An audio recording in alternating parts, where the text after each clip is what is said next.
अब जो इन्होंने 70 साल में इस मुल्क के साथ किया है, इनको हाथ जोड़ के अपना मुल्क इंडिया को वापस दे देना चाहिए, ताकि वो तरक्की करके तो हम लोग तरक्की नहीं कर सकते। हम दो कौमी नज़रिया के ऊपर इस पाकिस्तान को लिया हुआ है। यहाँ आज 20 किस्म के नज़रियात चल रहे हैं। और जैसे अपने बात की इंटरनेट की और ये जैसे गाड़ियों की टेक्नोलॉजी के वाले से, India local assembled cars produce कर रहा है, और ऐसी कार जो कि जैसे हम हाइब्रिड से आगे इलेक्ट्रिक कार्स आ गई उनकी, ठीक है ना, जो कि आजकल ई-ट्रॉन फिर रही है लेके, यानी इंडिया अब सोच रहा है, यानी कि वो एक ग्लोबल विलेज से निकल के आगे चला गया, वो एक तरक्की याफ्ता मुल्क में चला गया ना। हम अभी तक तरक्की पजीर थर्ड वर्ल्ड कंट्रीज में हैं, और इंडिया की नो डाउट यानी कि वो वन ऑफ द मतलब कि most advance in IT and technology country of the world. देखिए, एलन मस्क ने ये कहा है कि भाई जो है ना, मैं 900 इंडियंस को फायर कर रहा हूँ, क्योंकि वो क्या करते हैं, चीज़ों को कॉपी करके वो अपने मुल्क को प्रोवाइड करते हैं, ताकि वो ऐसी टेक्नोलॉजी अपने मुल्क को प्रोवाइड कर सकें। इंडिया अपनी टेक्नोलॉजी में इतना ज़्यादा आगे चला गया है कि एक ऐसी टेक्नोलॉजी लॉन्च कर चुका है जिसका नाम है D2M जो टेक्नोलॉजी है, इसके ज़रिए जो लोग हैं वो विदाउट इंटरनेट वीडियोस देख सकते हैं, सीरीज़ देख सकते हैं और फिल्म्स वगैरह भी देख सकते हैं। जैसे रेडियो काम किया करता था पुराने वक्त में, आज इंटरनेट के बगैर वो सारी चीज़ें बआसानी देख सकते हैं लोग। लेकिन आज इंडिया में D2M technology, direct to mobile technology launch हो रही है। उनको किसी भी इंटरनेट की ज़रूरत नहीं है, कोई भी वीडियो देखने के लिए, कुछ भी सीरियल वगैरह कुछ भी इस तरह का सर्च करने के लिए, देखने के लिए। क्या कहेंगे आप, इसका मुकाबला पाकिस्तान से कैसे करने वाले हैं? देखें जी, मैं सबसे पहले इस बात का आपसे जिक्र करता हूँ कि हम लोग टेक्नोलॉजी के लिहाज से इंडिया को नहीं बीट कर सकते। इंडिया हमसे बहुत आगे है। हम लोग अभी 3G 4G पे फंसे हुए हैं। उसमें भी ग्लिच आ रहा है, ठीक है, और उसमें इशू ये आ रहा है कि अगर मैं 4G को यूज़ कर रहा हूँ, मैं किसी बेसमेंट में जाता हूँ तो वो 4G साइन ख़त्म होता है और हम लोग H में कन्वर्ट हो जाते हैं। आई थिंक सो कि मेरे ख्याल में इंटरनेशनल मार्केट को जो इंडिया ने अपना सॉफ्टवेयर उठाया है, उसने पूरी दुनिया में मेरे ख्याल में सेकंड लार्जेस्ट कंट्री है जिसने सॉफ्टवेयर के ऊपर पूरी दुनिया में बीट किया है। इवन कि उसने गूगल लॉन्च किया, उसने एप्पल लॉन्च किया, और हम लोग आज भी सॉफ्टवेयर में सबसे पीछे हैं। वो सबसे ज़्यादा दुनिया के अंदर जो है वो सॉफ्टवेयर को उठा रहा है, पिक कर रहा है, सॉफ्टवेयर को बना रहा है। इवन कि हम लोग अपना सॉफ्टवेयर हाउस खोलते हैं और टोटली स्कोप यही होता है कि हम सस्ते से सस्ता जो है सॉफ्टवेयर बना के दें, लेकिन उसके अगेंस्ट हम उसके कंपटीटर नहीं है, वो हमें बीट कर चुका है। अब जो इन्होंने 70 साल में इस मुल्क के साथ किया है, इनको हाथ जोड़ के अपना मुल्क इंडिया को वापस दे देना चाहिए, ताकि वो तरक्की करके तो हम लोग तरक्की नहीं कर सकते। हम दो कौमी नज़रिया के ऊपर इस पाकिस्तान को लिया हुआ है। यहाँ आज 20 किस्म के नज़रियात चल रहे हैं। हम कायदे-ए-आज़म का जो हमारे फाउंडर का नज़रिया था, जो विजन उनका था, हमने उसको तो फॉलो ही नहीं किया। पहले मैं आपको D2M के बारे में बताऊं। D2M में ऐसी एक टेक्नोलॉजी बना ली उन्होंने, जो कि अपने यूथ को उन्होंने देखा कि बहुत ज़्यादा अशद ज़रूरत है, दुनिया में ये टेक्नोलॉजी मौजूद नहीं है, पूरी दुनिया के अंदर ये टेक्नोलॉजी मौजूद नहीं है जो इंडिया बना रहा है। टेक्नोलॉजी क्या है? विदाउट इंटरनेट आप किसी अपने मोबाइल के अंदर, जैसे आप रेडियो सुनते थे एक ज़माने के अंदर, आपके सिर्फ और सिर्फ बटन दबाना था, वेव्स आपके कानों में आती थी और चलने लग पड़ता था radio. Same as it is काम कर रहा है इंडिया। आप एक टेक्नोलॉजी के ऊपर आपने मोबाइल के अंदर एक एप्लीकेशन इंस्टॉल करनी है, वो एप्लीकेशन आपको इनफ्लिक्स, नेटफ्लिक्स, सब कुछ आपकी वीडियोस, मोबाइल गेम्स और हर चीज़ की वीडियोस आप देख सकते हैं विदाउट इंटरनेट। इस किस्म का एडवांस जब होगा मुल्क, तो किसी इंटरनेट की ज़रूरत नहीं पड़ेगी, आपको पैकेज करवाने की ज़रूरत नहीं पड़ेगी। इतना काम कर रहा है इंडिया, तो अपने सिर्फ और सिर्फ टेक्नोलॉजी को बढ़ाने के लिए, और 5G लॉन्च कर दिया। क्या कहना चाहेंगे कि कितना आगे जा रहा है? बेसिकली जैसे अपने बात की टेक्नोलॉजी के वाले से इंडिया बहुत आगे है। एक तो असल में उनकी जो प्रायोरिटीज़ है, हमारी प्रायोरिटीज़ में बड़ा डिफरेंस है, ठीक है। उनकी जो सोच, उनकी जो आगे एज ए नेशन और वो कौम परस्त जैसे हैं, वो अपने पूरे मुल्क का फ़ायदा सोचते हैं। उनको जहाँ फ़ायदा मिलता है वो अपने मुल्क को वहाँ पे लेके चलते हैं। उनकी जो है लीडरशिप क्वालिटीज़ जो हैं, उनके जो लोकल लीडर्स हैं, जबकि हमारे यहाँ पे ये चीज़ें नहीं हैं, ठीक है। हम आज तक जो है ये मज़हब कार्ड पे फंसे हुए हैं, हम आज तक जो है चोर खेल रहे हैं, हम आज तक लोग आगे चांद पे चले गए हैं, और इंडिया तो अब मेरे ख्याल से दुनिया की, मेरे ख्याल से 5वीं इकॉनमी बन गया है, मतलब 5th लार्जेस्ट इकॉनमी, जो कि एक हमारे से उनके बहुत बड़ा गैप है। हम 10-15 साल पीछे चले गए इस वाले से। और जैसे अपने बात की इंटरनेट की और ये जैसे गाड़ियों की टेक्नोलॉजी के वाले से, India local assembled cars produce कर रहा है, और ऐसी कार जो कि जैसे हम हाइब्रिड से आगे इलेक्ट्रिक कार्स आ गई उनकी, ठीक है ना, जो कि आजकल ई-ट्रॉन फिर रही है लेके, यानी इंडिया अब सोच रहा है, यानी कि वो एक ग्लोबल विलेज से निकल के आगे चला गया, वो एक तरक्की याफ्ता मुल्क में चला गया ना। हम अभी तक तरक्की पजीर थर्ड वर्ल्ड कंट्रीज में हैं, और इंडिया की नो डाउट यानी कि वो वन ऑफ द मतलब कि most advance in IT and technology country of the world.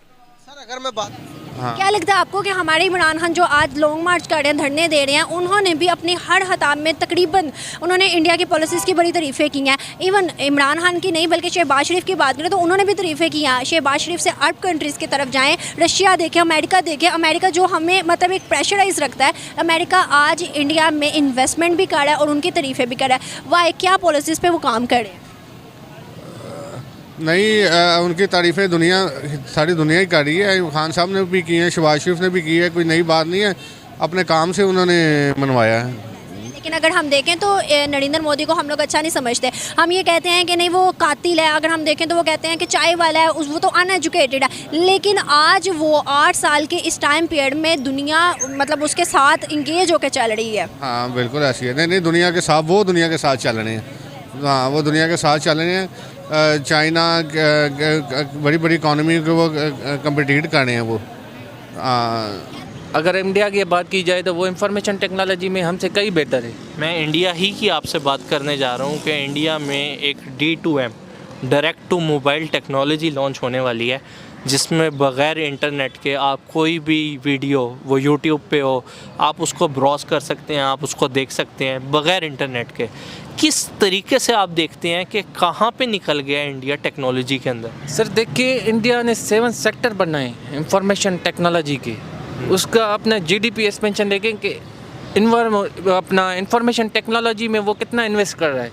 अगर आप हमारे एजुकेशन सिस्टम या हेल्थ सिस्टम के ले लें तो उसका 10 गुना ज़्यादा एक्सपेंशन है इस पे, अपना हेल्थ और एजुकेशन पे और इंफॉर्मेशन टेक्नोलॉजी पे। अगर पाकिस्तान की बात की जाए तो पाकिस्तान कहीं भी बिलोंग नहीं करता इंफॉर्मेशन टेक्नोलॉजी की एडवांसमेंट में। हम backward, it mean developing countries में थर्ड वर्ल्ड कंट्रीज़ से भी पीछे हैं। आप एग्जांपल ले लें इंडिया की, आप एग्जांपल ले लें बांग्लादेश से हम भी पीछे हैं। क्यों? क्योंकि वहाँ पे अगर CEO देखें गूगल का, सुंदर पिचाई, तो वो कहाँ से बिलोंग करता है?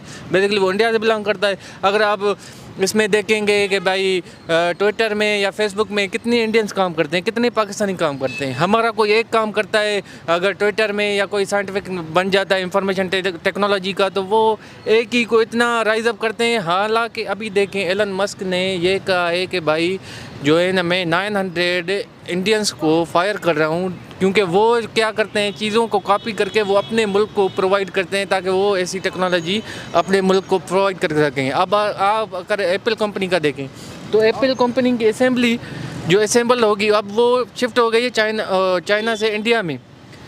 अब इंडिया में हम जो भी इंडिया में एप्पल कंपनी का पार्ट होगा, अब कोई मेड इन चाइना का नहीं होगा, ओनली सिंगल चिप भी वहाँ नहीं होगी।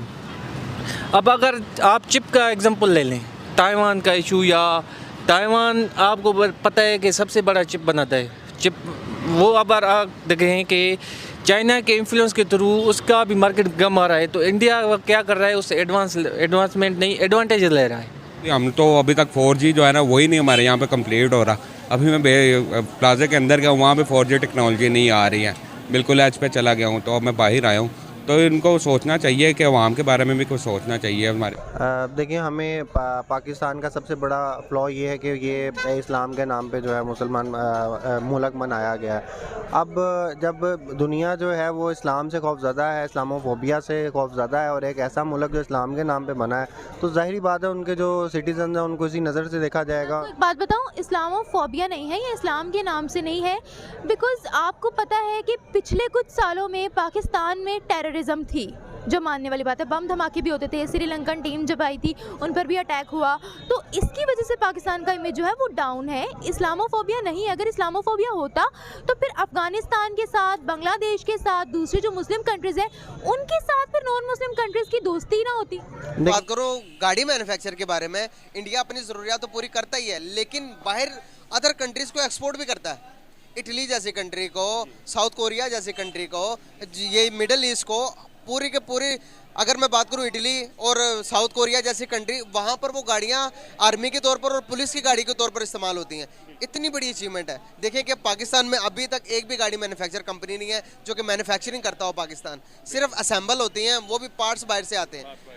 कितनी बड़ी दुख की बात है ये। बिल्कुल, डेफिनेटली। और एक और हमारे लिए अलमिया की बात है कि पाकिस्तान की अगर मैं बात करूं तो यहाँ पर किसी के अकाउंट में 1 करोड़ या 2 करोड़ रुपए आ जाए तो अगले दिन नैप उसको बुला लेता है। अगर मैं बात करूं इंडिया की, तो वर्ल्ड के 2nd रिचेस्ट पर्सन इंडिया के अंदर पाया जाता है। यकीन करें इतने रिचेस उनकी पब्लिक हो चुके हैं, इतने अमीर उनकी पब्लिक है कि वहाँ पर उनको पता ही नहीं है कि उनकी प्रॉपर्टी कितनी है। अगर मैं बात करूँ मुकेश अंबानी की, तो उसने सिर्फ अपनी बेटी के शादी के ऊपर इतने ज़्यादा खर्चा किया कि पाकिस्तान की पूरी GDP से ज़्यादा। ये तो हालात हैं पाकिस्तान के, आप खुद सोचें कि हम कैसे डेवलप होंगे। बिल्कुल आपने जो बात की कि उनका बात फिर वही आ जाती है कि उनके वहाँ पे मार्केट बहुत बड़ी है। अब एक चीज़ जो है वो एक मतलब कि एक 1 बिलियन की पॉपुलेशन में सर्कुलेशन करती है बजाय कि 20 करोड़ में, तो उनका रेवेन्यू भी जनरेट होगा। दूसरी सबसे बड़ी बात है कि आपने जो बात की कि नैब आ जाता है, जी नैब आए, लेकिन जो बंदा ऑनेस्टली मुल्क की खिदमत करना चाहता है, यहाँ पे कई बंदे पीछे, इसने एक ने कहा कि गाड़ी कोई फ्यूल को मैं उसकी कंजप्शन कम कर दूंगा, उसको पीछे नारे पड़ गए, वो चारा छोड़ के कहना मैं, अब हमारा ब्रेन काम ही नहीं करता, हम लोग ब्रेन ड्रेन कर रहे हैं, बल्कि ब्रेन हमारे बाहर जा रहे हैं। रादर देन के हम यहाँ पे सर्व करें हमारे, तो जहाँ से लोग के बाहर जा रहे हैं। जो अच्छा बंदा काबिल होता है उसको यहाँ पर रहने नहीं दिया जाता। असल में सबसे बड़ी बात यह है कि यहाँ पे माफियाज इतने स्ट्रॉन्ग हो चुके हैं कि वो किसी बंदे को कोई नई चीज़ इन्वेंट करने ही नहीं देते। ठीक है,